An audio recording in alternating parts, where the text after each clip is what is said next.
Hello साथियों, एक और नई वीडियो में आप सभी का स्वागत है। आज बात करेंगे अपन मेजर टेस्ट 1 का सॉल्यूशन देखने वाले हैं साथियों। ठीक है। उम्मीद करता हूं कि जो अपन 3 माइनर का सॉल्यूशन कर कर आए थे वो आपको अच्छा लगा होगा और समझ में भी आ चुका होगा।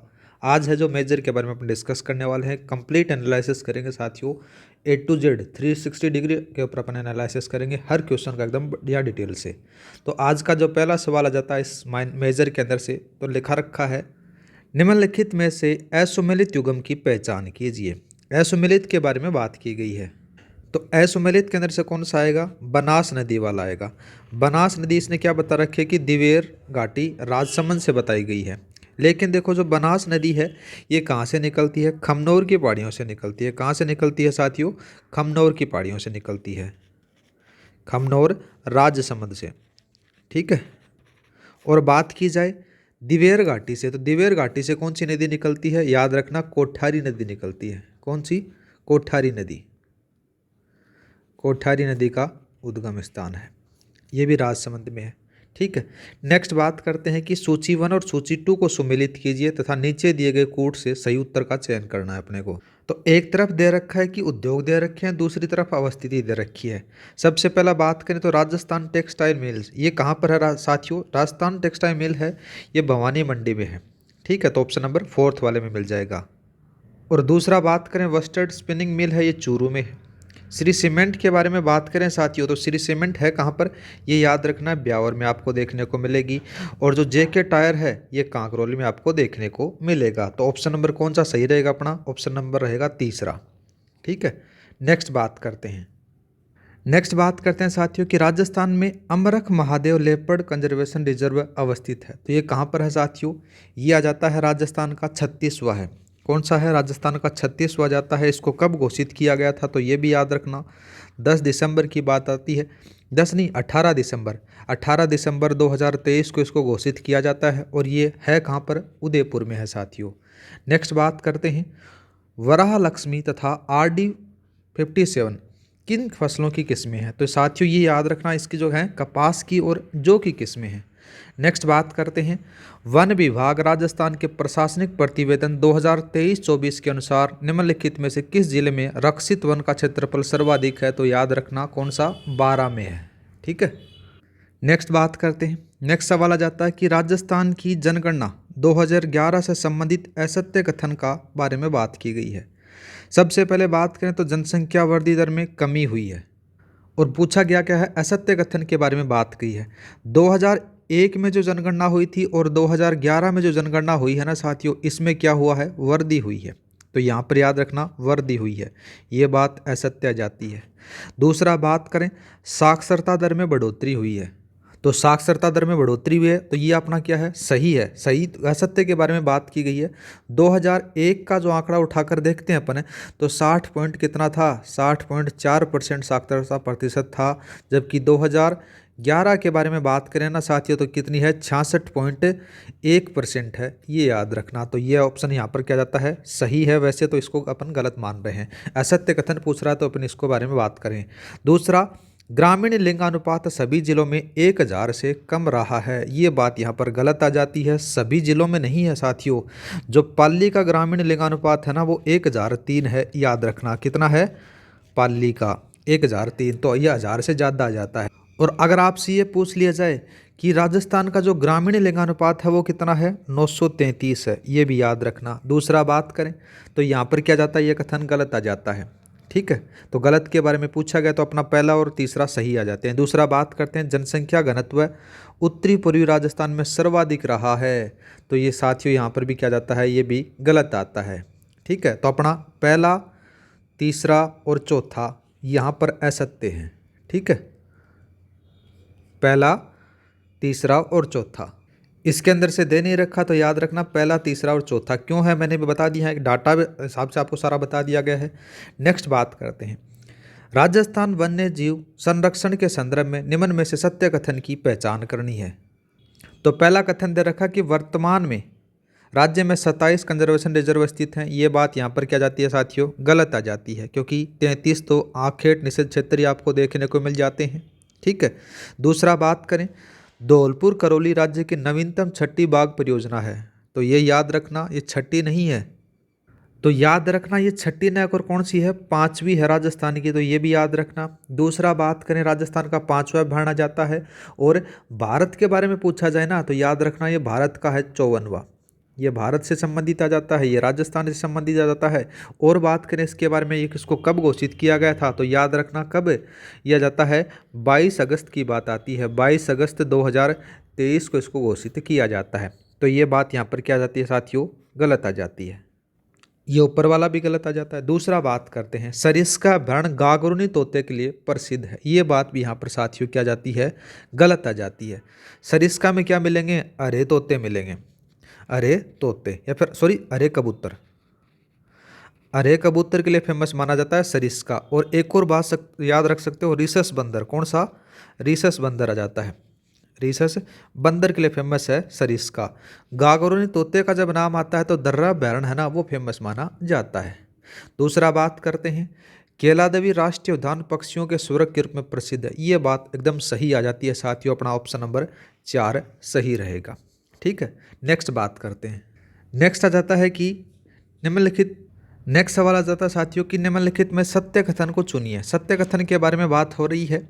तो देखो पहला जाता है कि अरावली मरुस्थलीकरण को पूर्णतः पूर्व की ओर बढ़ने से सीमित करती है। तो यहाँ पर क्या पूर्णतः नहीं आएगा साथियों, ये यहाँ पर गलत आ जाता है। दूसरा बात करें, राजस्थान का पूर्वी मैदानी मैदान भारत के तटीय मैदान का उदाहरण है। तो ये बात भी गलत आ जाती है। दूसरा बात करें तो विंध्य कगार गोंडवाना लैंड का अभिन्न हिस्सा है। ये बात यहाँ पर सही आ जाती है। दूसरा बात करें, आगे दे रखा है कि माही बेसिन को गोडवाड़ बेसिन भी कहा जाता है। तो गोडवाड़ बेसिन नहीं कहा जाता है, इसको 56 बेसिन कहा जाता है। क्या कहते हैं साथियों, इसको 56 बेसिन के नाम से जाना जाता है। 56 बेसिन कहते हैं इसको। ऑप्शन नंबर कौन सा सही रहेगा, तीसरे वाला अपना सही रहेगा। नेक्स्ट बात करते हैं। नेक्स्ट सवाल दे रखा है कि असुमेलित युग्म का चयन करना है। आनंद सागर झील बांसवाड़ा, ठीक बात है। भुज झील जैसलमेर में, ठीक बात है। दूसरा बात करें तो यहाँ पर दे रखा है जखराद झील, कौन सी है, जखराद झील है, ये नागौर में है। ये बात यहाँ पर गलत आ जाती है साथियों। फाई सागर अजमेर में आपको पता है। तो ऑप्शन नंबर 3 वाला यहाँ पर गलत रहेगा। नेक्स्ट बात करते हैं। नेक्स्ट सवाल दे रखा कि राजस्थान में कुल जनजातीय जनसंख्या में जनजातियों का प्रतिशत अंश के अनुसार सही अवरोही क्रम में आपको बताना है। देखो साथियों, जो मीणा है ना, मीणा जनजाति वो कितनी परसेंट है, याद रखना 45 परसेंटेज के हिसाब से अपन बात करें या फिर उसके हिसाब से देख लेते हैं तो 43 पॉइंट आ जाती है, 45 लाख। ठीक है, पहले नंबर पर। इसके बाद में आते हैं भील। भील जनजाति कितनी आ जाती है साथियों, तो 41 लाख आपको देखने को मिलेगी। ठीक है, मीणा हो गए, भील हो गए। बाद में बात करें तो आ जाती है गरासिया।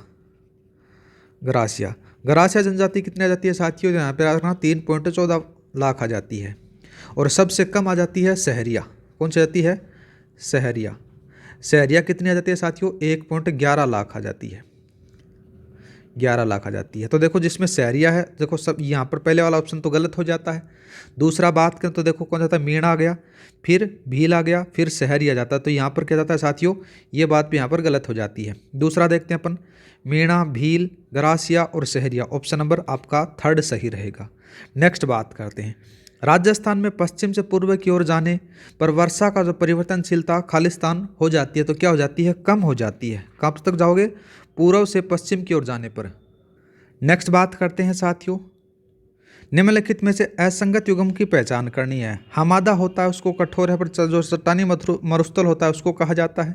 ठीक है, दूसरा नाम आता है इंसेलबर्ग, इसको कहा जाता है अवशिष्ट पहाड़ियाँ आती हैं। ठीक बात आ जाती है। रेग रेतीला मरुस्थल नहीं होता, मिश्रित मरुस्थल होता है ना, मिश्रित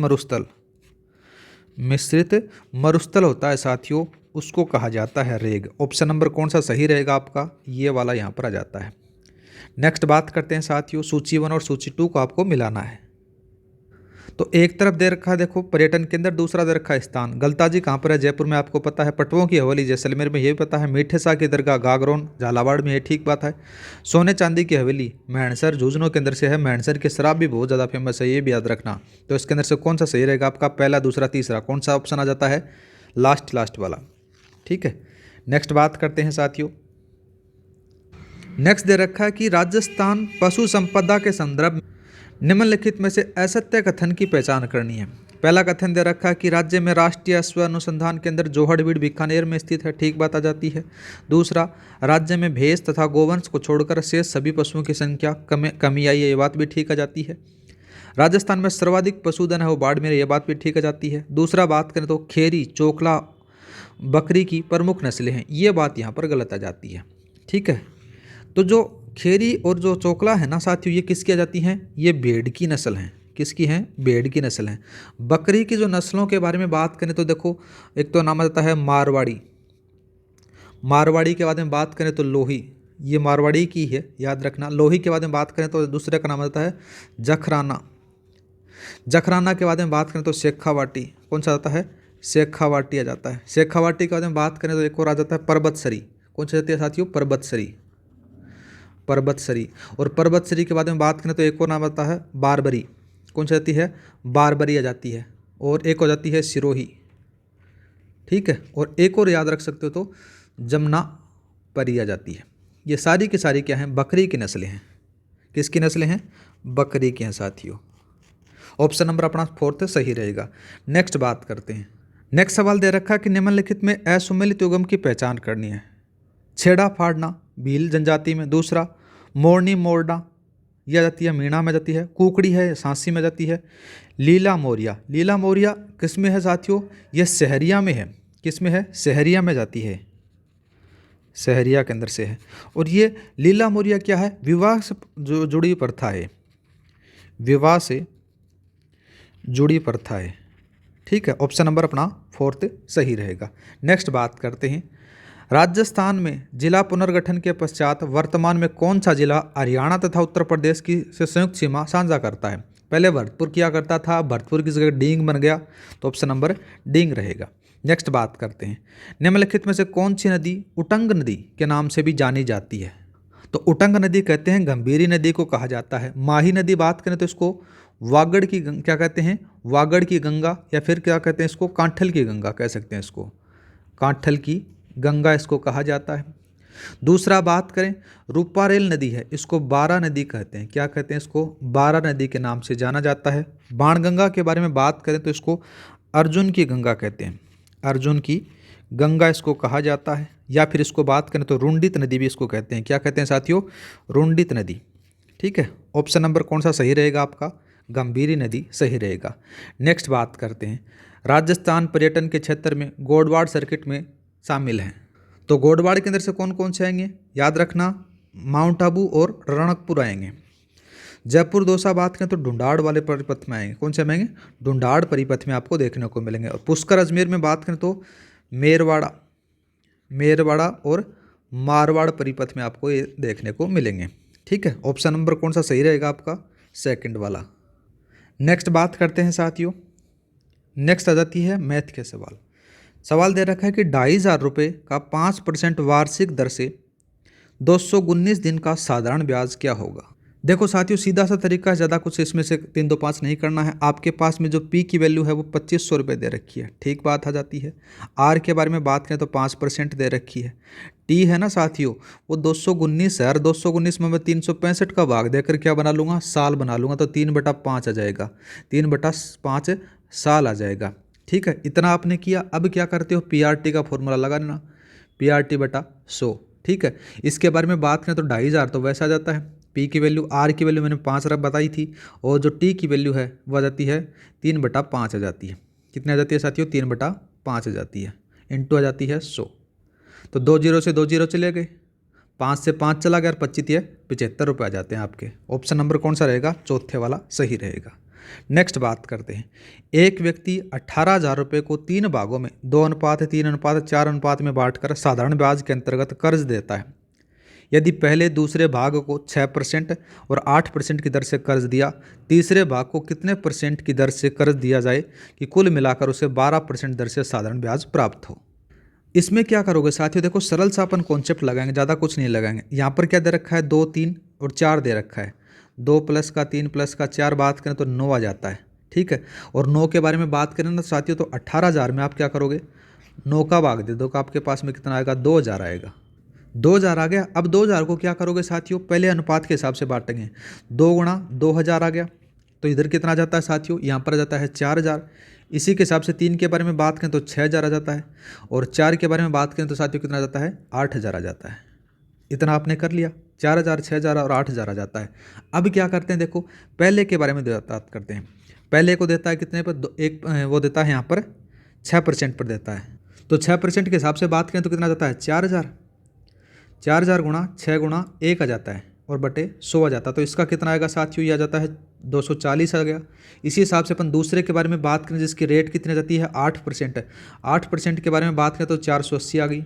ठीक है, अब 2 के में निकाल ली, और जो कुल है 18000, इस 18000 को कितने पे दे रहा है, वो 12% पे दे रहा है 1 वर्ष के लिए। तो यहाँ पर जो कुल कितना है साथियों, वो जाता है करीबन 2160 रुपये आता है। कितना आ गया, 2160। तो 2 आपको पता चल गई, 240, 480। इसके अंदर से क्या करोगे साथियों, यहाँ पर अपन कर लेंगे 2160 माइनस का करेंगे कितना, 240 माइनस का 480। तो आपके पास में जो तीसरे का जो आपके पास में आएगा ना साथियों, वो कितना आएगा, 1440 आ जाएगा। अब परसेंटेज के बारे में पूछा गया है, तो अपन क्या करेंगे, आर बराबर आपके पास में पता है कि SI गुणा 100 बटा आ जाता है P और R आ जाता है। सेम अपन बात करेंगे इसके ऊपर जो लिख रखा है।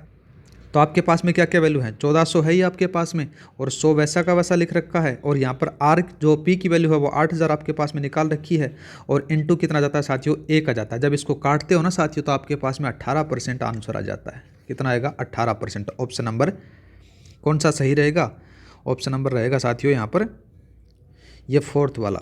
ठीक है, नेक्स्ट बात करते हैं। नेक्स्ट क्या कर रहा है कि 944 रुपये की राशि 4 बराबर किस्तों में दे है। प्रत्येक किस्त पर से समय के लिए 12% वार्षिक साधारण ब्याज की दर से ब्याज दे है, तो प्रत्येक किस्त की राशि ज्ञात करो। अपन क्या करेंगे, देखो मैंने मान लिया कि जो प्रत्येक किस्त है उसकी अक्स रुपये आ गई। ठीक है, 4 किस्तों के अंदर से है, और 4 किस्तों के बराबर कितनी है, 944 आ जाती है। अब हर के ऊपर क्या बता रहा है साथियों, यहाँ पर 12% बता रहा है। तो देखो पहला का बारे में बात करें तो अक्स आ गया, और दूसरा बात करें तो जाता है अक्स प्लस का कितना आ गया साथियों, अक्स गुणा 12/100 आ गया। ठीक है, इंटू 1 पहले वर्ष के लिए। दूसरा अपन सेम क्या करेंगे, दूसरे वाले में लिखेंगे अपन, आ जाता है साथियों यहाँ पर अक्स प्लस अक्स गुणा 12 बटे कितना आ जाती है, 100 गुणा 2 लिख दो यहाँ पर। ठीक है, तीसरा बात करें तो तीसरे के लिए भी सेम लिख दो यहाँ पर। तीसरे के लिए क्या करोगे, अक्स प्लस अक्स गुणा 12/100 गुणा 3 आ जाता है, और बराबर कितना है साथियों, 944 दे रखा है। चारों किस्तों को आपने रख दिया, पहली किस्त, दूसरी किस्त, तीसरी किस्त और चौथी किस्त आपने यहाँ पर रख दी। इतना ही किया आपने। जब इसको आप सोल्व करते हो ना साथियों, तो आपके पास में क्या कहता है, देखो इसको सोल्व करोगे, इसको करोगे, इसको करोगे, तो आपके पास में आएगा अक्स प्लस का 0.36 अक्स आएगा। बराबर का बारे में बात करें तो 944 आ जाता है। ये जो 0.36 वाला है, ये थोड़ा सा इसमें से चेंज करना। देखो ये इसकी वैल्यू आएगी, किसकी कितनी आएगी, 0.36 अक्स आ जाती है। इस प्रकार से इसको जब सोल्व करोगे ना टोटल, तो 944 के बराबर अपन क्या करेंगे, 4 अक्स प्लस का 0.72 आएगा, 72 अक्स आ जाता है। जब इन दोनों को जोड़ोगे तो साथियों कितना आएगा आपके पास में, यहाँ पर आ जाता है 4.72 अक्स बराबर 944 मैंने यहाँ पर लिख दिया, और अक्स की वैल्यू मेरे को फाइंड करनी है। तो 944 बटा 4.72, जब इसको आप काटोगे ना साथियों, तो आपके पास में कितना आएगा, 200 रुपये आंसर आएगा। कितना आएगा, 200 रुपये। ऑप्शन नंबर कौन सा है, पहले वाला। नेक्स्ट बात करते हैं। नेक्स्ट सवाल क्या दे रखा है कि 34,300 रुपये 57.1428 की दर से 2 वर्ष का चक्रवर्ती ब्याज ज्ञात करना है। देखो साथियों, इसको जो मान होता है ना, वो कितना होता है साथियों, याद रखना, इसको कहते हैं अपन 4/7 के बराबर मैं इसको लिख सकता हूँ। कितना, 4/7। मतलब कि परसेंटेज को भिन्न में चेंज करना मैंने आपको बताया था जब मैं परसेंटेज की क्लास आपको पढ़ा रहा था तब। तो इसको 4/7 अपने यहाँ पर लिख लिया। अब जो मान बात करें अपन, देखो कितना जाता है, प्रथम वर्ष के बारे में बात करते हैं। तो 4/7 गुणा कितना जाता है साथियों, 34,300 आ जाता है। 34,300 के बारे में बात करें तो कितना आ गया साथियों, 19,600 आपके पास में वैल्यू आ गई। अब क्या किया, ये इसमें जोड़ दो। कितना जोड़ोगे, 34,300 प्लस का 19,600 आपने यहाँ पर जोड़ दिया। आपके पास में कितना आया, 53,900 आया। कितना आया साथियों, 53,900 आया। ये पहले वर्ष की राशि, मतलब पहले वर्ष के बाद भी की राशि होगी। अब बात करते हैं दूसरे वर्ष की। तो दूसरे वर्ष की कितनी आएगी साथियों, तो 4/7 गुणा जाता है, जिस राशि को यहाँ पर रख दो 53,900 को, तो आपके पास में कितना आ जाता है यहाँ पर 30,800 आ जाता है। और दूसरे वर्ष के बाद में जो राशि हो जाएगी ना साथियों वो कितनी होगी, 53,900 तो था ही आपके पास में, और 30,800 को इसमें ऐड कर दो, आपके पास में यहाँ पर कितना आ जाता है, 84,700 आ जाता है। अब क्या करते हैं, अपने को सी आई निकालना है। सी आई के बारे में बात करें तो 84,700 के अंदर से आप क्या करोगे साथियों, यहाँ पर से जो पहला था ना 34,300 वो घटा दो, कितना घटाओगे 34,300, आपके पास में कितना आ जाता है साथियों, 50,400 आ जाता है। ऑप्शन नंबर कौन सा रहेगा, पहले वाला आपका सही रहेगा। नेक्स्ट बात करते हैं साथियों, एक व्यक्ति 2523 रुपये को दो भागों में बांटकर उनके दो पुत्र ए तथा बी के नाम पर 5% वार्षिक चक्रवृद्धि ब्याज की दर से क्रमशः 3 वर्ष और 5 वर्ष के लिए जमा किए। यदि दोनों की समान मिश्र धन प्राप्त हुए तो ए का नाम से कितने रुपए जमा किए गए थे। देखो मैं इसको किस प्रकार से लिख सकता हूँ, जैसे पी ए और दूसरा P B. P A P B के बारे में बात करें तो कितना जमा किया गया, यहाँ पर जमा किए जाते हैं 2523 किए जाते हैं। ये मूल राशि आपकी आपको पता है, ठीक है, पी ए और पी बी की दोनों का अपने यहाँ पर कर लिया। अब बात करते हैं अपन ए के बारे में, तो ए को अपन ने क्या किया, 3 वर्ष के लिए लिख रहा है, चलो ठीक है भाई, पी ए लिख दिया मैंने यहाँ पर, और प्लस का 5/100 और यहाँ पर 3 आ गया, इसको मैंने यहाँ पर दे दिया। दूसरा बी के बारे में बात करें तो पी बी लिख सकते हैं अपन, 1 प्लस का 5/100 इंटू आ जाता है यहाँ पर कितने वर्ष के लिए है, 5 वर्ष के लिए साथियों, ये आ गया 2, दूसरी इक्वेशन। अब क्या किया आपने, इक्वेशन 1 और 2 है उन दोनों का आपने बराबर रख दिया, क्या रखा, पी ए 1 प्लस का 5/100 और यहाँ पर पावर 3 थी, और दूसरे वाले के बारे में बात करें तो पी बी के बारे में 1 प्लस का 5/100 कर दिया और पावर 5 कर दी गई। अब पी ए की जो वैल्यू आएगी ना साथियों वो आ जाती है पी बी और 1 प्लस का 5 या फिर इसको जब अपन सोल्व कर लेते हैं पूरा ही तो यहाँ पर आ जाता है 1.05 का स्क्वायर आ जाता है, क्योंकि 3 तक वहाँ पर कट जाते हैं। अब इक्वेशन 1 से आप क्या करोगे साथियों, पी और पी बी के एक मान निकाल लेना इस वाली इक्वेशन से, और बाद में आपका जो रिजल्ट आएगा ना साथियों वो आएगा पी ए बराबर बात करें तो आ जाता है 2523 माइनस का पी ए और इंटू कितना आएगा साथियों 1.1025 आएगा।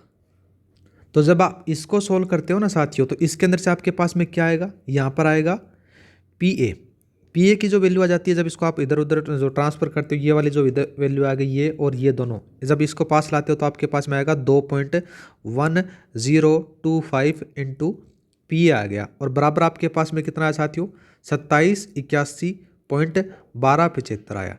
अब जो पी ए की वैल्यू आपके पास में निकल कर आएगी ना वो यहाँ पर आप भाग दे देना, कितना आएगा 2.1025 का जब आप भाग दोगे तो आपके पास में आंसर आएगा 1323 रुपये। 1323 ऑप्शन कौन सा में रहेगा, यहाँ पर बात करें तो ऑप्शन नंबर बी आपका सही रहेगा। नेक्स्ट बात करते हैं साथियों, नेक्स्ट दे रखा है कि एक आदमी किसी वस्तु को 10% लाभ पर बेचता है, अगर उसने इसे 20% कम में खरीदा होता और 20 रुपये ज़्यादा में बेचता तो 40% का लाभ होता, तो प्रारंभिक मूल्य आपको बताना है। पहले मैंने इसका जो है लागत मूल्य है ना वो क्या माना, अक्स मान लिया, लागत मूल्य बोले तो इसको सीपी कॉस्ट प्राइस मैंने इसकी अक्स मान ली, ठीक है। 10% लाभ के ऊपर दे रहा है तो एसपी कितना हो जाएगा साथियों, यहाँ पर हो जाएगा 1.1 अक्स हो जाएगा, इतना आपने कर लिया। अब क्या करता है बंदा कि 20% कम में बात की जा रही है, मतलब कि 20% कम पर है, तो 20% कम के ऊपर बात करें तो जो नया सीपी आएगा ना साथियों वो कितना आएगा 0.8 अक्स आ जाएगा, इतना आपको समझ में आ गया। आगे बात करें तो जो नया एसपी है वो नया एसपी कितना जाता है साथियों, 20 रुपये ज़्यादा बता रहा है, तो उसमें जोड़ दो। आप क्या करोगे नया एसपी के बारे में, नया एसपी बोले तो सेलिंग प्राइस 1.1 अक्स प्लस का 20 आपको यहाँ पर आ गया। अब क्या कर रहा है बंदा कि 40% लाभ होता है, तो 40% लाभ के बारे में बात करें तो देखो किस प्रकार से 1.1 अक्स प्लस का 20 बराबर आ जाता है साथियों 1.4 इंटू 0.8 अक्स आ जाता है। जब इसको आप सोल्व करते हो तो आपके पास में जो अक्स की वैल्यू आती है ना साथियों वो आती है 1000 रुपये, कितनी आएगी 1000 आएगी, ठीक है। नेक्स्ट बात करते हैं, नेक्स्ट ये कह रहा है कि एक आदमी एक वस्तु को 15% हानि पर और दूसरी वस्तु को 19% लाभ पर बेचता है, इन सब के बाद में उसे 19 रुपये की हानि होती है। अगर उसने दोनों वस्तुओं को एक समान मूल्य पर बेचता है तो दूसरी वस्तु का क्रय मूल्य ज्ञात करो। अब जो पहली वस्तु है ना साथियों, पेन चेंज कर लेता हूँ, पहली जो वस्तु है उसका अपन ने सीपी मान लिया अक्स, ठीक है।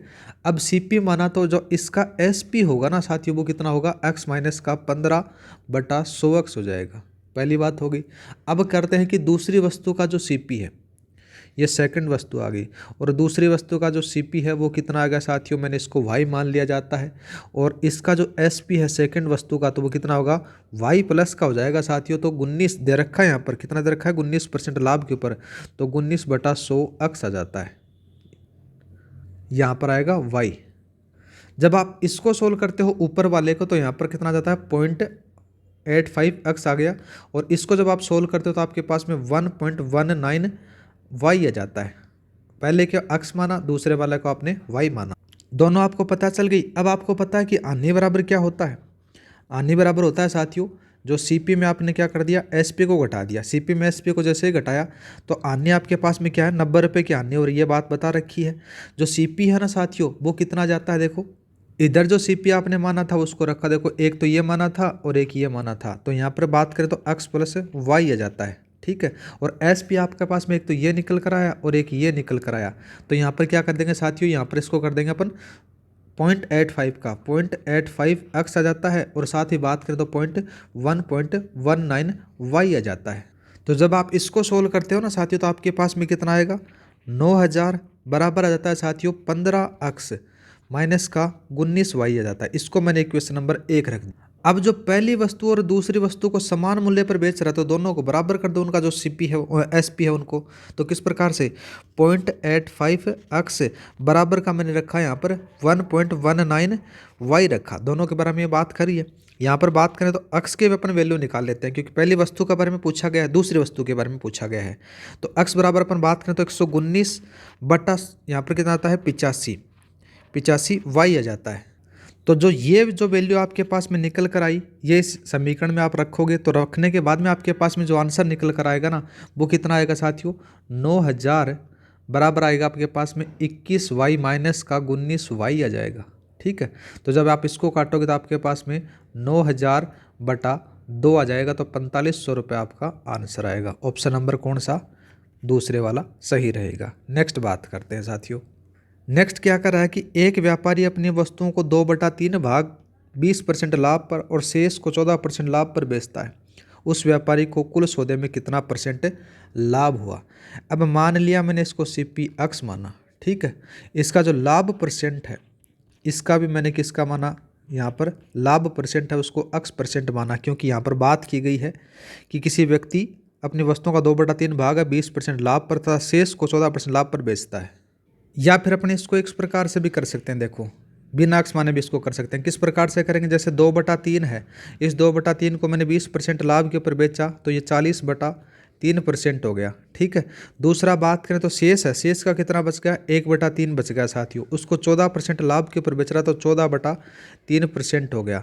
अब जो कुल उसको लाभ हो रहा है, तो 40/3 प्लस का 14/3 आ गया, जो टोटल आया वो आपके पास में आएगा 54/3% आ जाता है। और 54 को कितना आ जाता है, अपन 18% लिख सकते हैं। कितना लिख सकते हैं, 18%। ऑप्शन नंबर 3 सही रहेगा।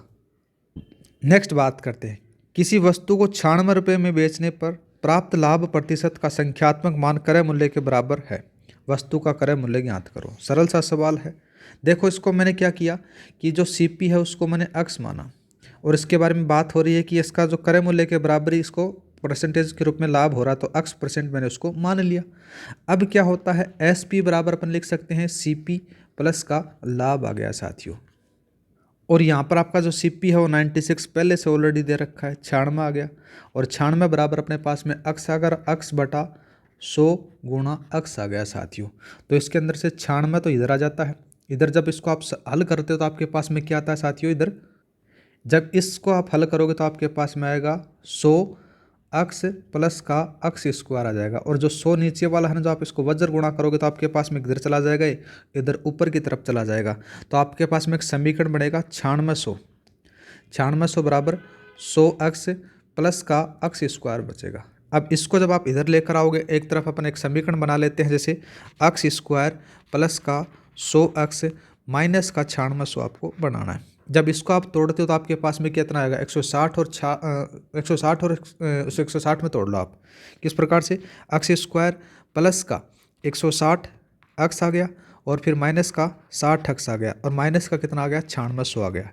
यहाँ पर अपने पास में क्या वैल्यू आएगी, x प्लस का 160 आएगा और एक आएगी x माइनस का 60 आएगा।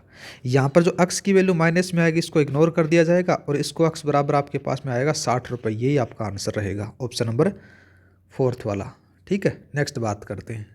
नेक्स्ट सवाल आ जाता है कि एक दुकानदार MRP पर या फिर अंकित मूल्य पर 25% बट्टा देकर भी 30% का लाभ कमाया।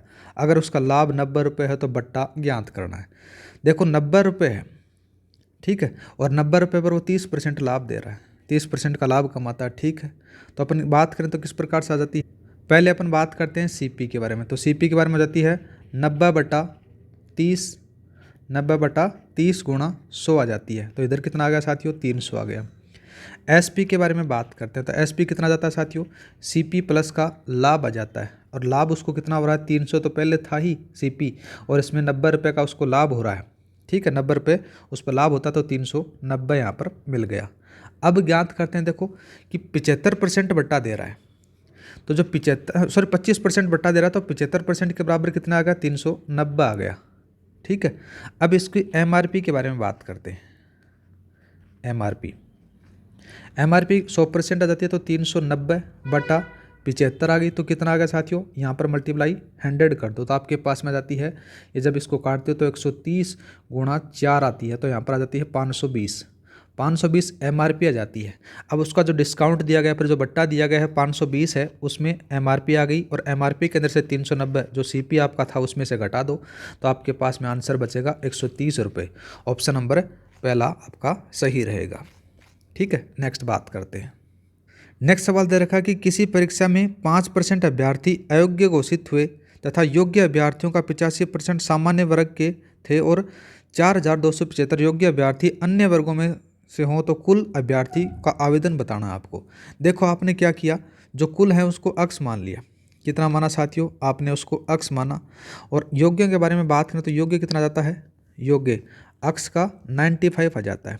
कितना आ जाता है साथियों, 95 आ जाता है। अन्य वर्गों के योग्य उम्मीदवारों के बारे में बात करें तो देखो कितना जाता है, यहाँ पर यह आ जाता है x का 95% और इसका भी कितना 15% बता रहा है। तो इसको अपन किस प्रकार से लिख सकते हैं, यहाँ पर लिख सकते हैं 15/100 इंटू 95/100 इंटू आपके पास में x आ जाता है। तो जब आप इसको सोल्व करते तो आपके पास में 57x/400 आ गया और बराबर आपके पास में दे रखा है 4275 दे रखा है, 4275 दे रखा है। जब आप x की वैल्यू निकालोगे ना साथियों तो 4275 गुणा 400 बटा बात करें तो कितना जाता है साथियों, 75 आ जाता है। ये 75 नहीं आएगा, ये आएगा, देखो ये उतरेगा ना 57, ये 57 आएगा। जब 57 को आप इससे काटोगे ना साथियों तो आपके पास में कितना आंसर आ जाता है, वो 30,000 आएगा। ऑप्शन नंबर कौन सा, पहले वाला सही रहेगा। नेक्स्ट सवाल आ जाता है कि यदि x का x% 36 है तो x का मान ज्ञात करना है। सीधी सी बात करें तो x गुणा x/100 बराबर आपके पास में क्या है, 36 आ जाता है। तो x² बराबर कितना आ गया, 3600 आ गया और x बराबर कितना आ गया साथियों, 60 आ गया। ऑप्शन नंबर दूसरा सही रहेगा। नेक्स्ट सवाल दे रखा कि किसी विद्यालय में कुल विद्यार्थियों का 70% लड़कियां हैं और लड़कों की जो संख्या है वो 510 है। विद्यालय में कुल विद्यार्थियों की संख्या बात करनी है। सीधी सी बात करें बॉयज़ और गर्ल आ जाता है। 70% इसमें कितने आ जाती हैं, लड़कियां जाती है, तो 30% कितने आगे साथियों, बॉयज़ आ जाते हैं।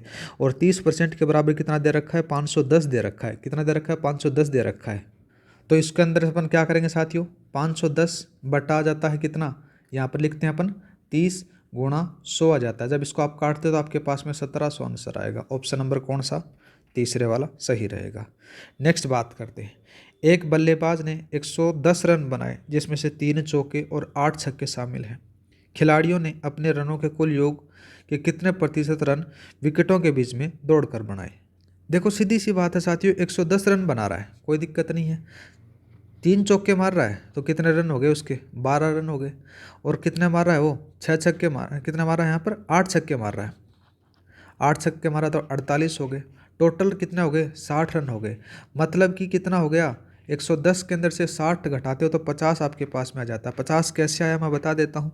110 है, 110 में से आपने 60 घटा दिए। जो 60 रन है ये चौके और छक्कों से बनाता है, तो आपके पास में जो विकेटों के बीच में दौड़ कर रन बनाता है वो 50 थे। कितने थे, 50 है।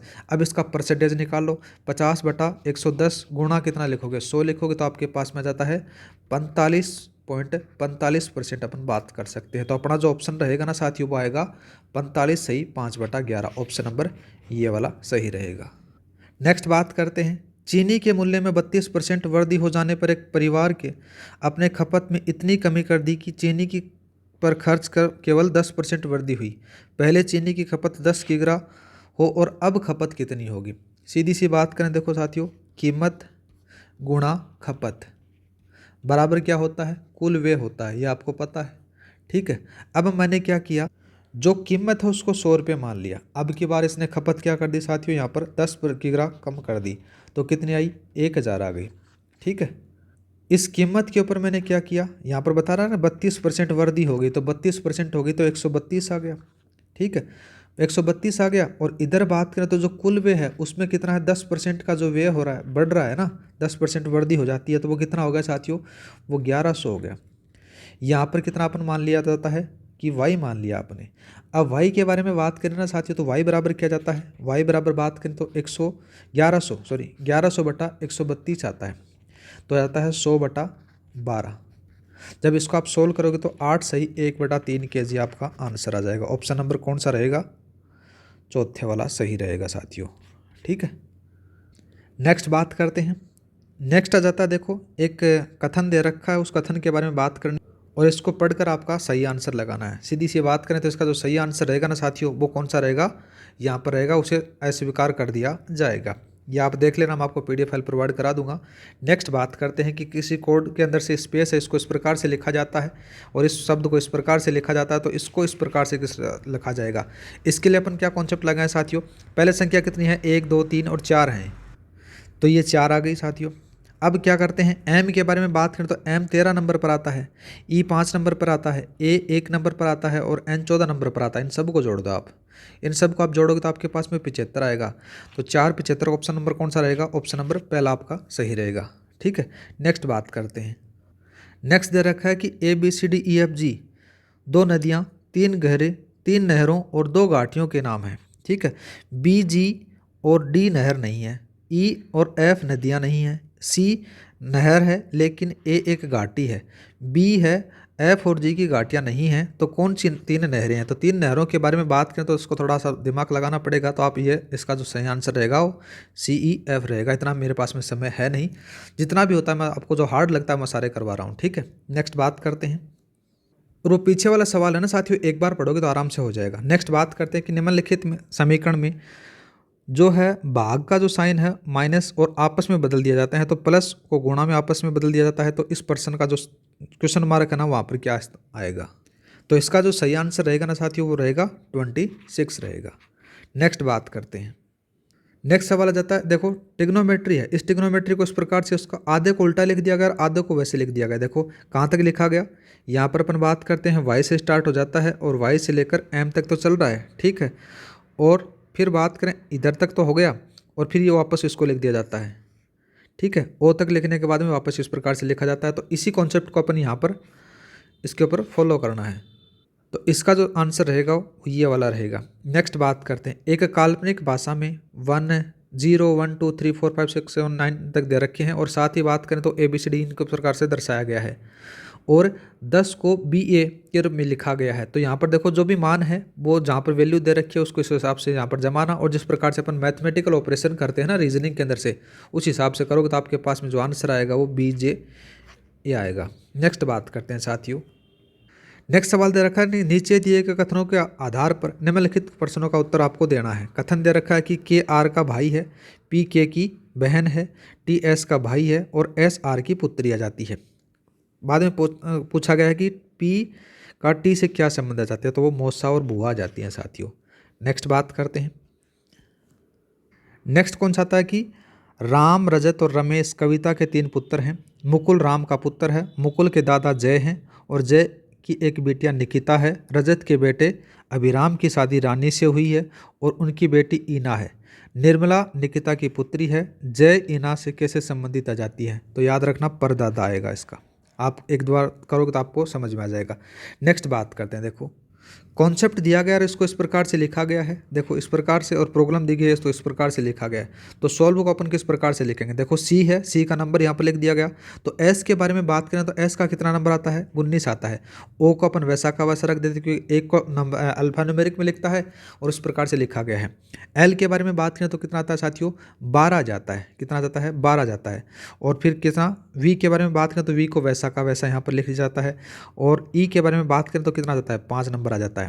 तो ऑप्शन नंबर कौन सा रहेगा, ये वाला सही रहेगा। नेक्स्ट बात करते हैं। नेक्स्ट क्वेश्चन आ जाता है सिटिंग अरेंजमेंट का। इस प्रकार से दे रखा है कि देखो 7 लड़के हैं ABCDEFGH और एक पंक्ति में उत्तर की तरफ मुँह करके बैठे हुए हैं और आवश्यक नहीं किसी क्रम में बैठे हुए हैं। ई किसी भी एक छोर पर बैठा हुआ है, ठीक है, और ए ई के बाईं और बाएं 5वें स्थान पर है, और बी है ए और ई के निकटतम पड़ोसी नहीं है।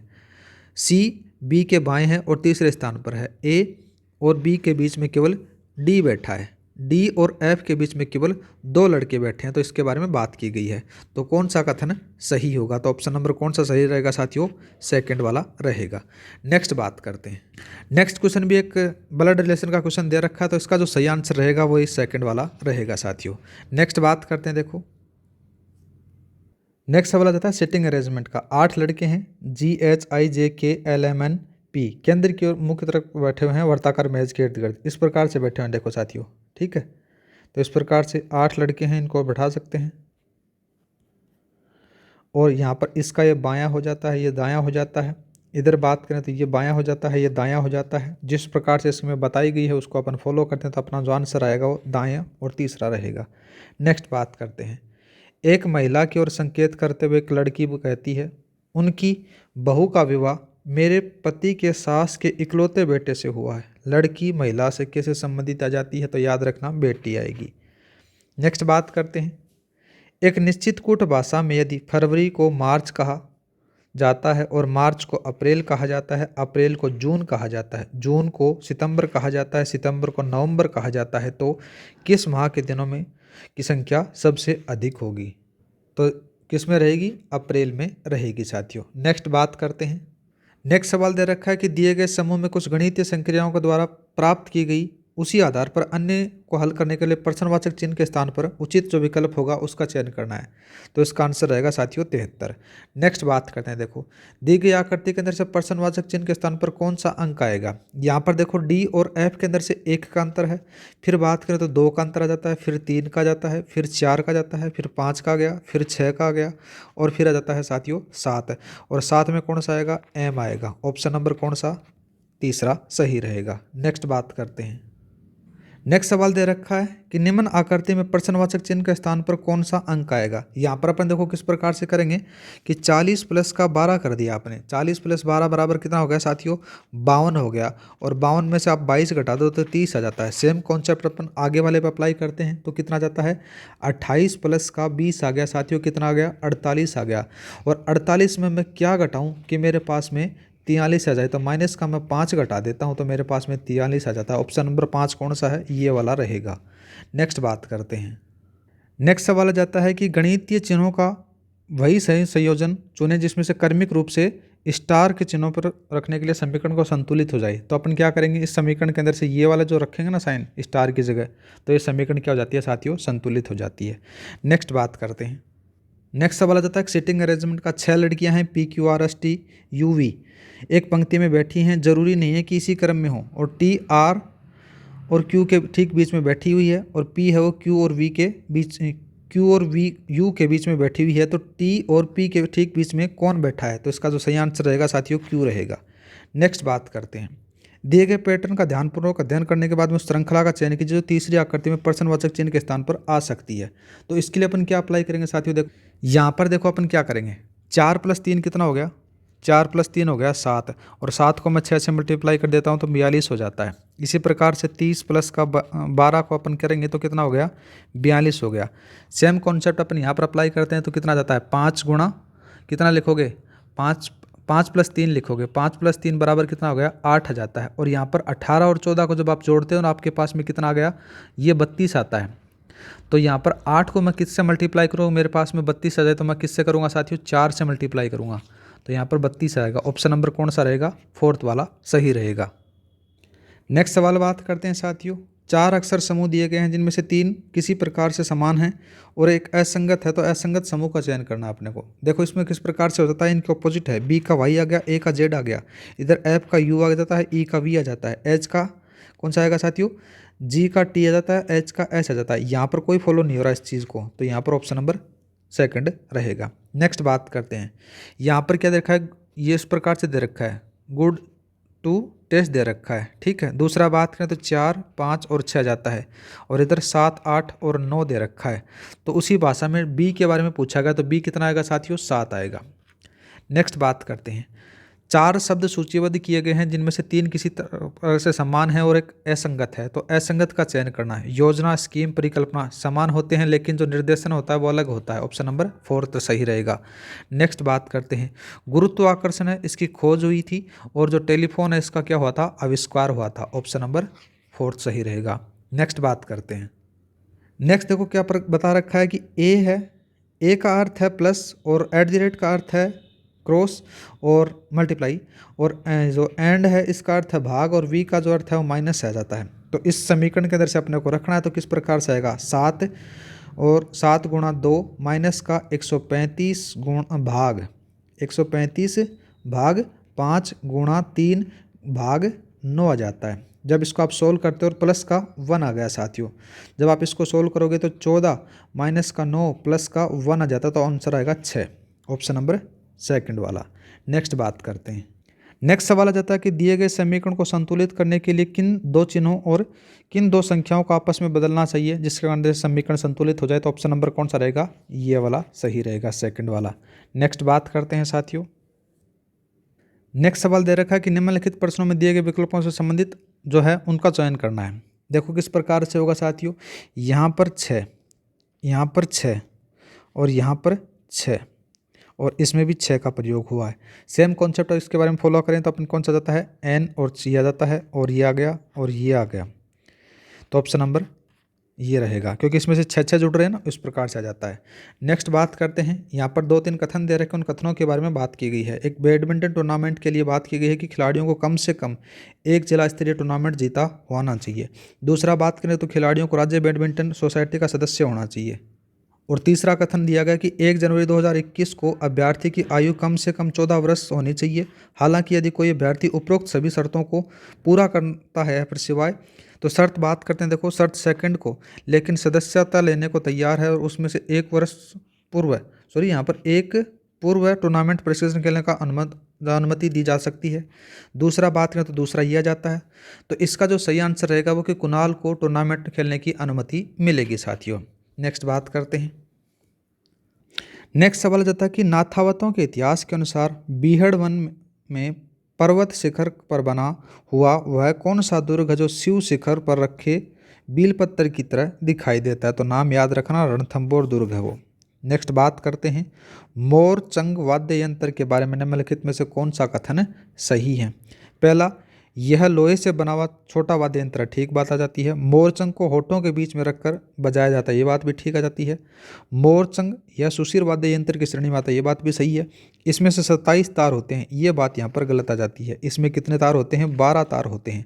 ऑप्शन नंबर कौन सा, पहला, दूसरा और तीसरा आपके सही हैं, तो केवल पहला दूसरा सही, तीसरा सही रहेंगे। नेक्स्ट बात करते हैं, नेक्स्ट सवाल आ जाता है कि रम्मत लोक नाट्य की प्रमुख विशेषताएं क्या हैं। इसमें एक समुदाय विशेष के ही लोग सहभागी होते हैं, यहाँ पर बात गलत आ जाती है, ऐसा जरूरी नहीं होता। दूसरा बात करें तो इसमें टेरियों और गायकों की प्रमुख भूमिका रहती है, ठीक बात आ जाती है। रंगमंच पर बैठे पात्र अपना प्रदर्शन देते हैं और पुनः अपना स्थान पर बैठ जाते हैं, बात भी ठीक है। इसकी भाषा और क्षेत्रीय रंगत इसे एक क्षेत्रीय विशेष से जोड़ती रखती है, बात भी सही आ जाती है। तो ऑप्शन नंबर दूसरा, तीसरा और चौथा सही रहेंगे, तो ऑप्शन नंबर कौन सा रहेगा, पहला आपका सही रहेगा। नेक्स्ट बात करते हैं, शेखावाटी में कृष्णा की 8 गोपियाँ एक हाथी के रूप में चित्रित भित्ति चित्र कहाँ मिलता है, तो कहाँ मिलता है साथियों, ये मिलता है फतेहपुर के अंदर से गोयनका की जो हवेली है उसमें मिलता है। नेक्स्ट बात करते हैं, नेक्स्ट सवाल आ जाता है कि निम्नलिखित को सम्मिलित कीजिए और नीचे दिए गए कूट को सही बताना है। हेमकवि का जब नाम आता है तो गुण भाषा का नाम आएगा, ठीक है। दूसरा बात करें बिट्ठू सुजा के बारे में बात करें, राव जेतसिरोचंद बहुत ज़्यादा फेमस है। वीर भाण के बारे में बात करें तो याद रखना राजरूपक, और कर्णिदान के बारे में बात करें तो सूरज प्रकाश आ जाता है। तो ऑप्शन नंबर कौन सा रहेगा अपना, थर्ड वाला सही रहेगा। नेक्स्ट बात करते हैं, नेक्स्ट आता है कि देवनारायण जी की भजन गाते हेतु किस वाद्य यंत्र का प्रयोग किया जाता है। तो जंतर वाद्य यंत्र है ना, उसका प्रयोग किया जाता है। नेक्स्ट बात करते हैं, बूंदी दुर्ग में रंग विलास नामक चित्रशाला का निर्माण किस शासक के काल में हुआ था। तो याद रखना महाराव उमेद सिंह के शासनकाल में हुआ था। नेक्स्ट बात करते हैं कि निम्नलिखित को सुमेलित करना है। एक तरफ राजस्थान के क्षेत्र दे रखे हैं, दूसरी तरफ लोक नृत्य दे रखी हैं। तो देखो जो मारवाड़ है इसमें से कौन सा फेमस है, डांडिया नृत्य फेमस है। शेखावाटी के बारे में बात करें तो गिद्दड़ नृत्य है भाई। जालोर के बारे में बात करें तो जालोर में ढोल नृत्य है। और अलवर भरतपुर में बम नृत्य के लिए फेमस माना जाता है। तो कौन सा सही रहेगा, ए में तीसरा ये है एक तो, ठीक है, ये वाला नहीं है, ये वाला नहीं है, तो ये वाला रहेगा। नेक्स्ट बात करते हैं, नेक्स्ट सवाल आ जाता है कि राजस्थान में रामद्वारा की स्थापना किस धार्मिक संप्रदाय द्वारा की गई थी। तो किसके द्वारा की गई थी, ये याद रखना राम स्नेही के द्वारा की गई थी। नेक्स्ट बात करते हैं, निम्नलिखित आभूषण समूह में से कौन सा समूह सही सुमेलित नहीं है।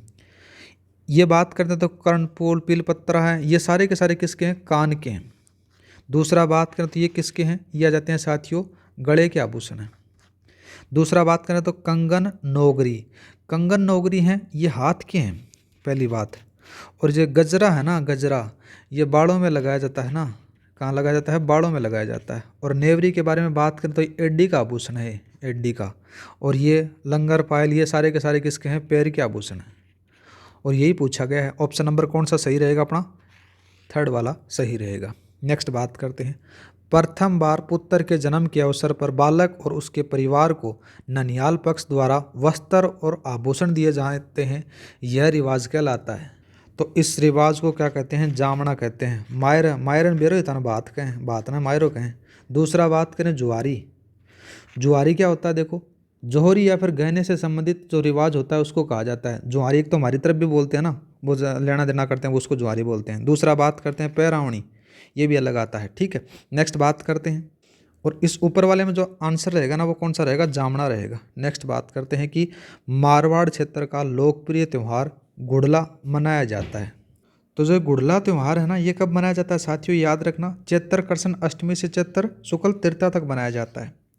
नेक्स्ट बात करते हैं, ख्याल के निम्न प्रकारों को उनके क्षेत्र में सम्मिलित करना है।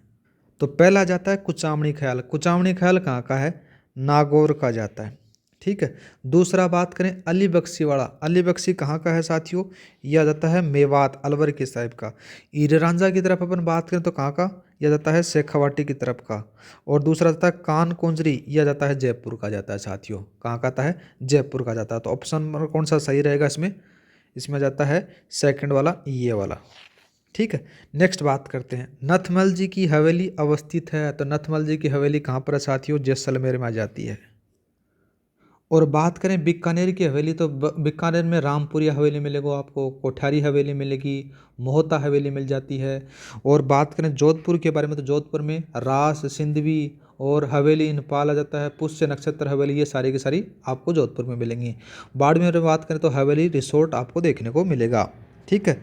नेक्स्ट बात करते हैं, तो प्रसिद्ध चित्रकार मोहम्मद शाह जयपुर के किस महाराजा का दरबारी चित्रकार था। तो किसका था साथियों, ये याद रखना, ये थे सवाई जयसिंह के। तो यहाँ पर कौन सा रहेगा, सवाई जयसिंह रहेगा। नेक्स्ट बात करते हैं, निम्नलिखित में से किस अवसर पर कांगन डोरा की प्रथा का अभ्यास किया जाता है। तो किस में किया जाता है साथियों, याद रखना, ये विवाह पर किया जाता है। और अगर शोक है, किसी मृत्यु हो जाती है, तो मृत्यु के ऊपर कौन कौन सी जो हैं प्रथाएं आ जाती हैं, जैसे बखेर आ गया, मौसर आ गया, पगड़ी बंधाई जाता है, ये आपको देखने को मिल जाता है। दूसरा बात करें जन्म के समय, जन्म के अंदर से गर्भाधान हो गया, पुष्पन हो गया, और दूसरा जात कर्म हो जाते हैं। और एक और बात करें, जो नामकरण यहाँ पर लिख रखा है, नामकरण के अंदर से कौन कौन सी प्रथा आ जाता है, नामकरण आ गया, निष्क्रमण आ जाता है, अन्नप्राशन आ जाता है, ये सारे के सारे आपको देखने को मिल जाते हैं। नेक्स्ट बात करते हैं, चित्तौड़ का कलिका माता का मंदिर प्रारंभ में किस रूप में था। तो वो पहले क्या था साथियों, सूर्य मंदिर के रूप में हुआ करता था। नेक्स्ट आ जाता है कि निम्नलिखित में से कौन सा समुदाय कठपुतली कला की अभ्यासरत है। तो याद रखना भाट आता है। नेक्स्ट बात करते हैं साथियों। नेक्स्ट सवाल आ जाता है कि कावड़ कला के संदर्भ में निम्नलिखित में से कौन सा कथन सही नहीं है। ये ले जाने योग्य मंदिर नहीं है, ये बात यहाँ पर गलत आती है। ऑप्शन नंबर ये है। नेक्स्ट बात करते हैं, खलकनी माता गधा मेला जयपुर जिले के किस गांव में आयोजित होता है। तो किस में होता है, याद रखना, इसमें जाता है भावगढ़ बंध्या में आयोजित होता है, जयपुर में। नेक्स्ट बात करते हैं, निम्नलिखित कथनों पर अपने को विचार करना है। राज्य मुख्य सूचना आयुक्त की पुनर्नियुक्ति की जा सकती है, यहाँ पर पुनर्नियुक्ति नहीं की जा सकती, ये याद रखना, ठीक है। दूसरा बात करें, राज्य सूचना आयुक्तों की पुनर्नियुक्ति का प्रावधान सूचना के अधिकार अधिनियम धारा 16 में किया गया है। ऑप्शन नंबर आपका ओनली सेकंड है, वो क्या जाता है, सही आता है। और ये जो पहला है ये असत्य आ जाता है। तो कौन सा आता है, देखो साथियों, यहाँ पर केवल ये फर्स्ट है, ये असत्य है। क्यों असत्य है, क्योंकि जो राज्य मुख्य सूचना आयुक्त होता है ना, उसकी पुनर्नियुक्ति नहीं की जा सकती है। नेक्स्ट बात करते हैं, राजस्थान राज्य निर्वाचन आयोग के संदर्भ में निम्न कथनों पर अपने को विचार करना है। पहला कथन दे रखा कि राज्य निर्वाचन आयोग की स्थापना जुलाई 1994 में की गई थी, ठीक बात आ जाती है। दूसरा बात करें, राज्य निर्वाचन आयोग अनुच्छेद 243 के तहत नगरीय निकायों का चुनाव के क्रियान्वयन करता है, ये बात गलत आ जाती है। जो यहाँ पर आएगा नगरीय निकायों का जब नाम आता है ना, 243 कौन सा, ZA आपको याद रखना है। 243 के अंदर से क्या जाता है, जब 73वां संविधान संशोधन होता है 1942 में, भाग में जो संविधान के अंदर से जो भाग 9 है उसमें जोड़ा गया था। उसमें क्या जोड़ा गया था साथियों, राज्य निर्वाचन आयोग जो है आयोग के बारे में जोड़ा गया था।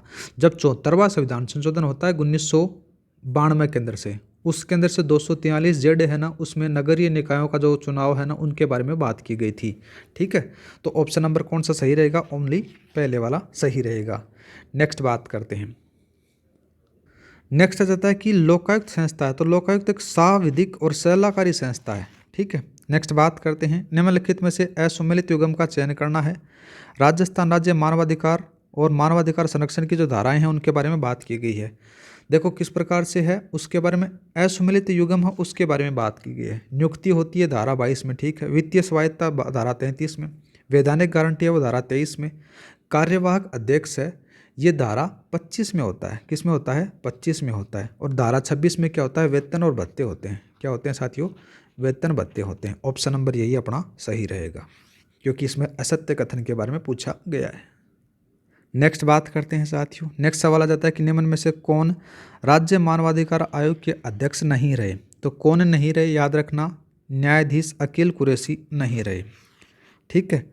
और जो प्रथम न्यायाधीश जो हैं मानवाधिकार आयोग के अध्यक्ष हैं, वह नाम याद रखना कौन आते हैं, न्यायाधीश कांता भटनागर। क्या नाम आता है उनका, कांता भटनागर आता है। अगर ये तो पहले थे प्रथम। अगर वर्तमान की बात की जाए, वर्तमान, तो नाम याद रखना न्यायाधीश गंगाराम मूलचंदानी है, ठीक है। नेक्स्ट बात करते हैं, राजस्थान लोक सेवा आयोग के संदर्भ में सत्य कथन के बारे में बात की गई है।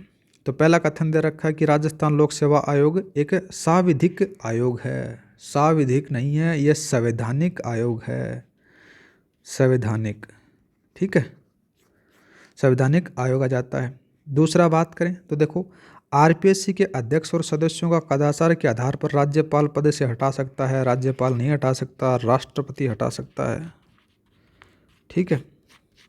दूसरा, आरपीएससी के प्रथम अल्पसंख्यक अध्यक्ष मोहम्मद याकूब थे, ये बात यहाँ पर सही आती है। ऑप्शन नंबर कौन सा सही रहेगा, थर्ड सही रहेगा। तो कौन सा आ जाता है, ये वाला। दूसरा बात करें तो अभी अगर संरचना थोड़ा सा याद रखना तो 1+7 होता है, ठीक है। नेक्स्ट बात करते हैं साथियों, नेक्स्ट सवाल जाता है कि आरपीएससी के एकमात्र अध्यक्ष जो राजस्थान उच्चतम न्यायालय के मुख्य न्यायाधीश रहे थे, तो नाम याद रखना उनका जाता है एस.के. घोष। एस.के. घोष अपना सही रहेगा। और एस.के. घोष हैं ये आरपीएससी के प्रथम क्या थे, अध्यक्ष थे। दूसरा बात करते हैं, जो संजय कुमार छेत्री हैं ये 38वें नंबर के थे। दूसरा, एस त्रिपाठी हैं दूसरे नंबर के थे। और दीपक उत्प्रेती हैं ये हैं कौन से पर आते हैं, 34वें नंबर पर। और अभी वर्तमान में है वो 39वें नंबर पर हैं, ठीक है। 39वें नंबर के हैं। जो कार्यवाहक हैं याद रखना कैलाश चंद्र मीणा आ जाते हैं साथियों। नेक्स्ट बात करते हैं, नेक्स्ट सवाल आ जाता है कि निम्न में से किस संविधान संशोधन अधिनियम द्वारा उच्चतम न्यायालय के न्यायाधीशों को सेवानिवृत्ति की आयु 60 वर्ष से बढ़ाकर 62 वर्ष कर दी गई थी। तो जो 15वां संविधान संशोधन 1962 होता है ना, उसमें कर दी जाती है। नेक्स्ट बात करते हैं, निम्न कथनों पर विचार करना है। पहला कथन क्या जाता है, देखो कि 7वें संविधान संशोधन अधिनियम 1956 से पूर्व संविधान में प्रत्येक राज्य के लिए एक उच्चतम न्यायालय की व्यवस्था की गई, बात ठीक आ जाती है। दूसरा बात करें, राज्य विधानसभा विधि द्वारा उच्चतम न्यायालय की आधिकारिकता का विस्तार या फिर अपवर्जन कर सकती है, ये बात गलत आती है, केंद्र सरकार करती है। ऑप्शन नंबर कौन सा सही रहेगा, सेकंड असत्य आ जाता है। ठीक है, नेक्स्ट बात करते हैं, राजस्थान विधानसभा में अनुसूचित जाति और अनुसूचित जनजाति के लिए क्रमशः कितने स्थान आरक्षित हैं? तो इसका जो सही आंसर रहेगा वो 34 और 25 रहेगा। नेक्स्ट बात करते हैं, राजस्थान के ऐसे राज्यपाल जो एयर चीफ मार्शल रहे थे, तो याद रखना ओपी मेहरा रहे थे। ठीक है, नेक्स्ट बात करते हैं, अनुच्छेद 159 के अनुसार राज्यपाल संविधान और विधि के खालिस्तान में शपथ लेता है। तो 3 शब्द आपको रटने हैं, कौन कौन सा? पहला रास्ता परिरक्षण, दूसरा बात करें तो तीसरा संरक्षण आ जाता है, और तीसरा बात करें तो प्रतिरक्षण आ जाता है। 3 ऑप्शन रहेंगे, A, B, C, D। ठीक है, नेक्स्ट बात करते हैं, निम्न कथनों पर विचार करना है। विधानसभा में गणपूर्ति संबंधी प्रावधान भारतीय संविधान के अनुच्छेद 189 में वर्णित आ जाता है, ठीक बात आती है। राजस्थान विधानसभा में गणपूर्ति के लिए आवश्यक न्यूनतम संख्या 20 होनी चाहिए, बात भी ठीक आती है। तो दोनों के दोनों आपके सही रहेंगे।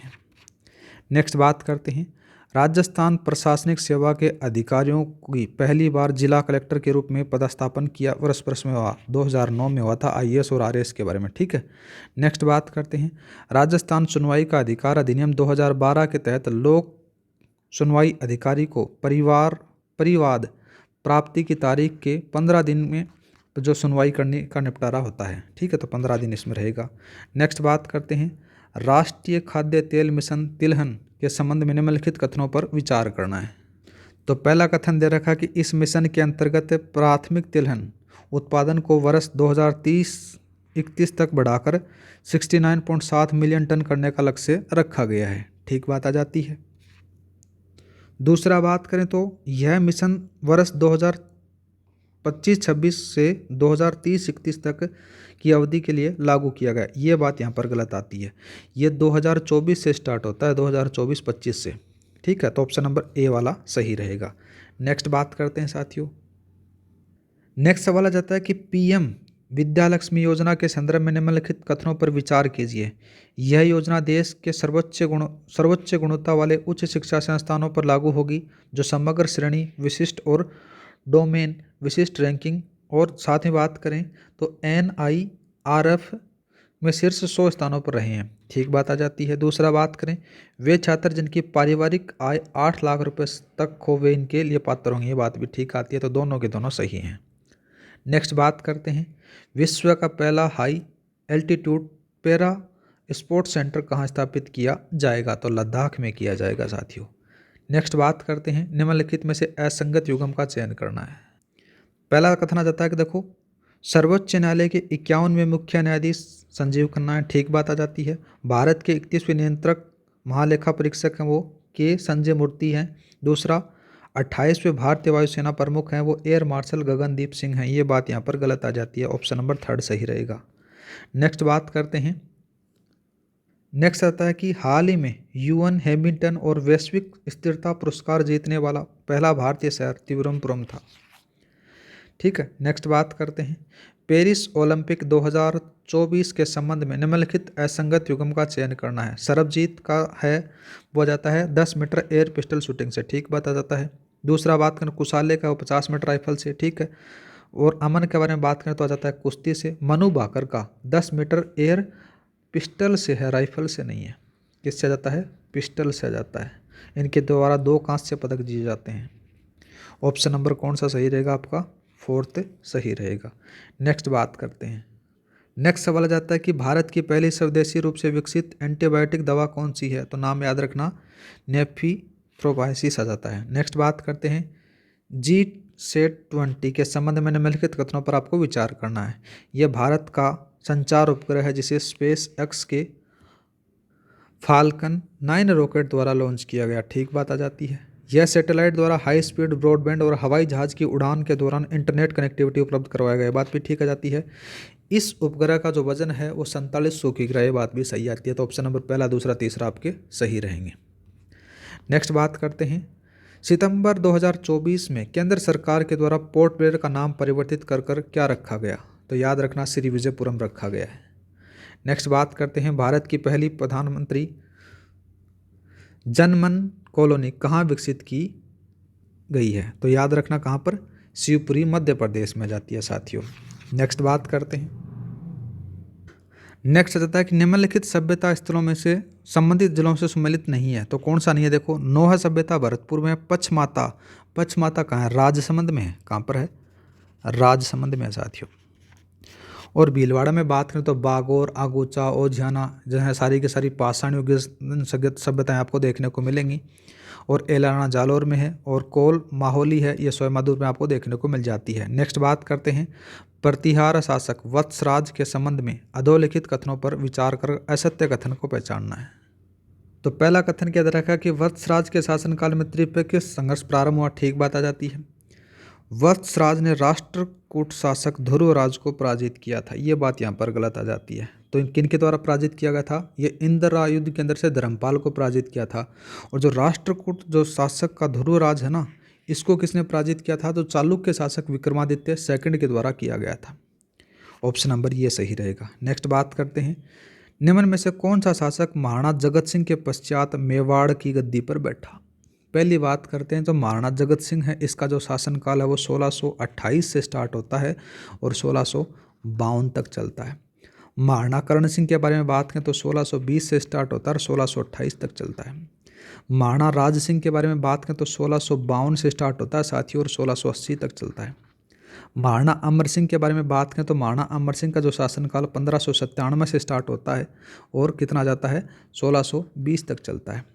और महाराणा प्रताप के बारे में बात करें तो 1572 से स्टार्ट होता है और 1597 तक चलता है। अब देख लो कौन सा सही रहेगा आपका, ठीक है। तो कौन सा सही रहेगा? महाराणा जगत सिंह राज सिंह रहेगा। नेक्स्ट बात करते हैं, निम्नांकित मंदिरों में से महाराणा मोक्कल मंदिर है, तो महाराणा मोक्कल मंदिर के बारे में बात करें ना साथियों तो द्वारिका नाथ मंदिर चित्तौड़गढ़ वाला जाता है, और दूसरा बात करें तो त्रिभुवन नारायण मंदिर चित्तौड़गढ़ वाला, ये दोनों ऑप्शन आपके सही रहेंगे। नेक्स्ट बात करते हैं, हल्दी घाटी के युद्ध में किस विद्वान ने गोगुंदा का युद्ध कहा है? तो ये कहा गया है बदायूनी के द्वारा। बदायूनी है वो इस युद्ध के अंदर से भाग लेता है और एक पुस्तक लिखता है जिसका नाम आता है मुंतरब उत तवारीखी आता है, ठीक है। और गोपीनाथ शर्मा है, ये क्या कहते हैं? देखो, गोपीनाथ शर्मा के बारे में अपन आगे चर्चा करेंगे। पहले बात करते हैं अबुल फजल। अबुल फजल हैं, ये हल्दी घाटी युद्ध को क्या कहते हैं? खमनोर का युद्ध कहा जाता है। कर्नल जेम्स टोड बात करें तो मेवाड़ की थर्मोपल्ली के द्वारा कहा जाता है। और जो हल्दी घाटी का युद्ध है ये बताया तो किस किस के मध्य जाता है? देखो, अकबर और प्रताप के मध्य बताया जाता है। कब? ये बताते हैं 18 जून 1576 में बताते हैं। लेकिन ये गोपीनाथ शर्मा जी कहते हैं कि 18 जून को नहीं हुआ था, ये 21 जून को हुआ था, 21 जून 1576 को हुआ था, ये कहते हैं। तो अपना जो ऑप्शन रहेगा ना साथियों वो बदायूनी रहेगा। नेक्स्ट बात करते हैं, निम्नांकित युद्धों में से असम्मिलित युगम बताना है। तो पहला आ जाता है साथियों, क्या जाता है? दिवेर का युद्ध। दिवेर का युद्ध है, इसको मेवाड़ का मैराथन कहा जाता है। ये अमर सिंह और जहांगीर के मध्य होता है और इसके अंदर से जो आसफ खान थर्ड है वो पराजित हो जाते हैं, जो जहांगीर की तरफ से लड़ रहे होते हैं, ठीक है। दूसरा बात करें तो खमनोर का युद्ध है। ये खमनोर का युद्ध है, ये 1576 में होता है, ठीक बात आ जाती है। और ये अकबर और प्रताप के मध्य होता है। दूसरा बात करें खातौली का युद्ध। खातौली का युद्ध है 1517 में होता है। कब होता है? 1517 के अंदर से होता है साथियों, ये याद रखना, 1517 में, ठीक है। और ये किन किन के मध्य होता है? लोधी और राणा सांगा के मध्य होता है, ठीक है। और बयाना युद्ध के बारे में बात करें तो 1527 में होता है, राणा सांगा और बाबर के मध्य होता है। तो जो असम्मिलित है उसी के बारे में बात की गई है, तो ये आ जाता है। नेक्स्ट बात करते हैं कि जयपुर के किस शासक ने ब्रजनिधि उपनाम से कविताओं की रचना की थी? तो किसने की थी? याद रखना, स्वाई प्रताप सिंह ने की थी, ठीक है। किसने की थी साथियों? स्वाई प्रताप सिंह के द्वारा की जाती है। शिवाजी के साथ पुरंदर की संधि 1665 पर हस्ताक्षर करने वाला मुगल सेनानायक कौन था? तो नाम याद रखना, उसका जो मुगल सेनानायक था वो नाम था जयसिंह प्रथम। नेक्स्ट बात करते हैं 1570 ईस्वी में चंद्रसेन के विरुद्ध किसके नेतृत्व में मुगल सेना जोधपुर भेजी गई थी? तो उनका नाम आ जाता है हुसैन कुली खां के नेतृत्व में भेजी जाती है। नेक्स्ट बात करते हैं महाराजा तख्त सिंह मारवाड़ के राज्याभिषेक के उत्सव के में कौन सा पॉलिटिकल एजेंट शामिल हुआ था? तो लाभ याद रखना, लॉर्ड लुडलो। नेक्स्ट बात करते हैं 1299 ईस्वी में रणथंभौर पर अलाउद्दीन खिलजी के आक्रमण का सामना हमीर देव चौहान के किस सेनानायकों ने किया था? तो दो सेनानायक नाम आते हैं, भीम सिंह और धर्म सिंह आते हैं साथियों। नेक्स्ट बात करते हैं, नेक्स्ट सवाल जाता है कि हाड़ौती का ताजमहल के नाम से प्रसिद्ध अबलिमिनी का महल आ जाता है, ये कहाँ पर है? ये कोटा में है साथियों। और इसका निर्माण किसने करवाया था? मुकुंद सिंह ने करवाया था। किसने करवाया था? मुकुंद सिंह के द्वारा इसका निर्माण करवाया जाता है। बंडदेवरा बात करें तो बंडदेवरा 12 में है। कहाँ पर है? 12 में, जिसको क्या कहता है? मिनी खजुराहो कहा जाता है। कणसुआ महादेव है, ये कहाँ पर है? कोटा में है। ठीक है। और सीताबाड़ी का जो मेला है ये 12 में भरता है साथियों, 12 में भरता है। और यह सहरिया जनजाति का महाकुंभ इसको कहा जाता है। तो ऑप्शन नंबर कौन सा रहेगा अपना? पहले वाला सही रहेगा। नेक्स्ट बात करते हैं किस चौहान शासक की मुद्राओं पर उसकी रानी सोमलवती का उल्लेख मिलता है? तो नाम याद रखना, अजयराज। और इन सिक्कों का नाम भी याद रखना, अजय प्रियद्रम्भ कहा था इनको। नेक्स्ट बात करते हैं कि 1941 में मेवाड़ प्रजामंडल के प्रथम अधिवेशन की अध्यक्षता किसके द्वारा की जाती है? तो माणिक्यलाल वर्मा के द्वारा की जाती है। नेक्स्ट बात करते हैं राजस्थान में मोती खां, शीतल प्रसाद और तिलक राम के नेतृत्व में 1857 के विद्रोह का बिगुल कहाँ बजा था? तो कहाँ बजा था? एरिनपुरा में बजा था साथियों। नेक्स्ट बात करते हैं सूची 1 और सूची 2 को अपने को सम्मिलित करना है। पहला जाता है सर्वहित। सर्वहित का जो संपादक है वो आता है राम प्रताप शर्मा। दूसरा आगी बाणा। आगी बाणा का जाते हैं जयनारायण व्यास आ जाते हैं। राजस्थान केसरी के बारे में बात करें तो विजय सिंह पथिक आ जाते हैं। और राजपूताना हेराल्ड के हैं वो हनुमान सिंह आ जाते हैं। तो ऑप्शन नंबर कौन सा सही रहेगा अपना? तीसरे वाला सही रहेगा। नेक्स्ट बात करते हैं साथियों, नेक्स्ट सवाल आ जाता है कि मानगढ़ हत्याकांड कब हुआ था? तो मानगढ़ हत्याकांड है ये 17 नवंबर 1913 में होता है। नेक्स्ट आता है कि 1945 में मीणा सुधार समिति का सम्मेलन कहाँ आयोजित होता है? तो ये श्री माधोपुर सीकर में होता है साथियों। नेक्स्ट बात करते हैं निम्नलिखित में से कौन सा युगम सुमेलित नहीं है? तो बिजोलिया का विजय सिंह पथिक, बूंदी का नूनाराम शर्मा जाता है, भरतपुर का भोजी लंबरदार आ जाते हैं। करौली के बारे में बात करें तो रामनारायण चौधरी हैं, ये नहीं आते। रामनारायण चौधरी का जो संबंध है वो बिजोलिया किसान आंदोलन से माना जाता है। ठीक है। और बेगू किसान आंदोलन से भी देखने को मिल जाता है। अगर करौली की जब बात आती है तो करौली में नाम आता है किनका? कुंवर मदन का नाम आता है। ठीक है। ऑप्शन नंबर कौन सा सही रहेगा? फोर्थ वाला सही रहेगा। नेक्स्ट बात करते हैं अखिल भारतीय देशी राज्य लोक परिषद का प्रथम अधिवेशन कब और किसकी अध्यक्षता में होता है? तो याद रखना बहादुर रामचंद्र राव की अध्यक्षता में होता है 1927 में। नेक्स्ट बात करते हैं किस संविधान संशोधन के द्वारा राजस्थान में राज प्रमुख के पद को समाप्त कर दिया जाता है? तो वो 7वां संविधान संशोधन था साथियों। नेक्स्ट बात करते हैं निम्नलिखित में से किस क्रांतिकारी को राजस्थान का मंगल पांडे कहा जाता है? तो मंगल पांडे कहा जाता है अमरचंद बाठिया को कहा जाता है साथियों। केसरी सिंह बारठ का नाम बात करें तो राजस्थान का केसरी इनको कहा जाता है। सागरमाल गोपा का संबंध आ जाता है जैसलमेर से, ये भी थोड़ा सा याद रखना। नेक्स्ट बात करते हैं, नेक्स्ट सवाल आ जाता है कि निम्नलिखित में से कौन सी सदी गलत है? तो देखो कौन सा आएगा साथियों, इसमें से आएगा राशि अंतरण। यहाँ पर ये शब्द है जो संयुक्त शब्द बना ना वो गलत आ जाता है। तो इसमें कौन सा आएगा? रसायन। रसायन ना, यहाँ पर देखो नाम आएगा रसायन, रसायन। ठीक है। नेक्स्ट बात करते हैं किस विकल्प के सभी शब्द अनु उपसर्ग से निर्मित हैं? तो अनु उपसर्ग के बारे में बात करें तो अनुप्रास, अनुबंध और अनुनयन आ जाते हैं। ऑप्शन नंबर पहला।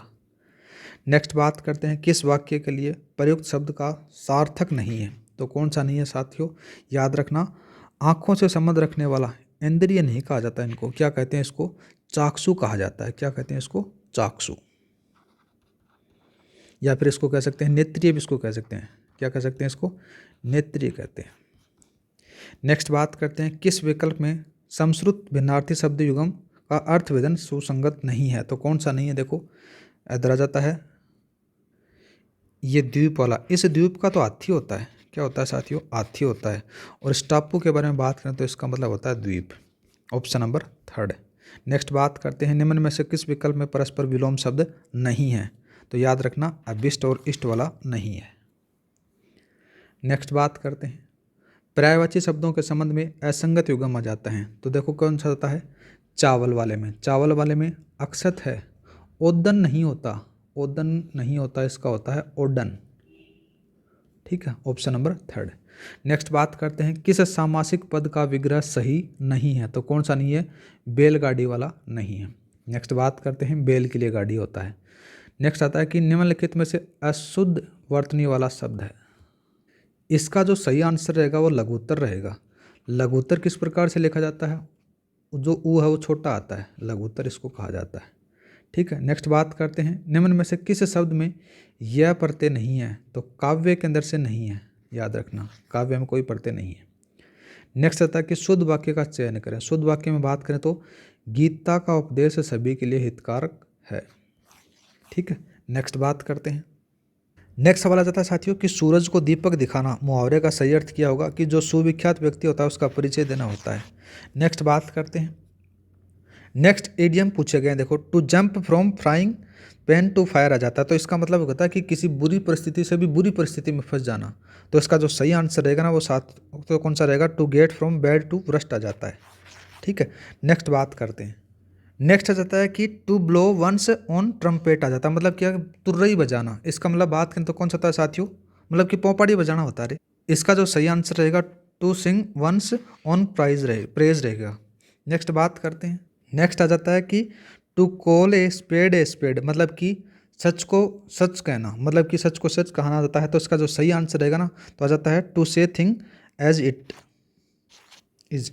नेक्स्ट बात करते हैं। नेक्स्ट पैसेज दिया गया साथियों, इस पैसेज का जो सही आंसर रहेगा वो अपन बता देते हैं। देखो इसके अंदर से पहले वाले में जो 143 के अंदर से तो कौन सा रहेगा, पहले वाला। और 144 के बारे में बात करते हैं तो 144 में कौन सा रहेगा, इसमें से थर्ड वाला रहेगा। अब चलते हैं अपन आगे, और इस वाले का भी आंसर बात करें बात साथियों तो कौन सा जाता है, ये वाला जाता है। अब बात करते हैं सिनोनिम के बारे में। तो इसमें से बता रखा है कि अपोजिट, अपोजिट का मतलब होता है अप्रोप्रिएट, मतलब इसको बोल सकते हैं अपन उचित। इसका मतलब क्या होता है, उचित होता है, इसका उचित होता है साथियों। ठीक है, इसमें नीचे वाले में बात करें तो होता है दातक, या फिर बोल सकते हैं घातक होता है, इसको क्या बोलते हैं, घातक। दूसरा बात करें तो इसका हानिकारक अपन बोल सकते हैं, और दूसरा बात करें तो इसका भी हानिकारक होता है। तो अपना जो आंसर रहेगा वो ये रहेगा।